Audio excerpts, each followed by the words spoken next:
والكرة تبقى من تشافي، يلعب الكرة مرة أخرى، كرة لأوزيل، الصراع قوي، الله على الجرينتا، ملا كرة وملا فنيات، وانطلاقة المرتدات، نحاها له، شالها له من حارس يقرب، والكرة لرونالدو، يسدد الهدف الثاني، الهدف الثاني من المهول، من المرعب، من القناص، من قاتل الحراس كريستيانو رونالدو.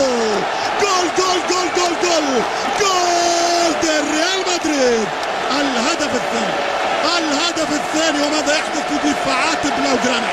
ماذا يحدث في 18 دقيقة؟ أي دفاع، عن أي دفاع نتكلم وبأي طريقة نفسر؟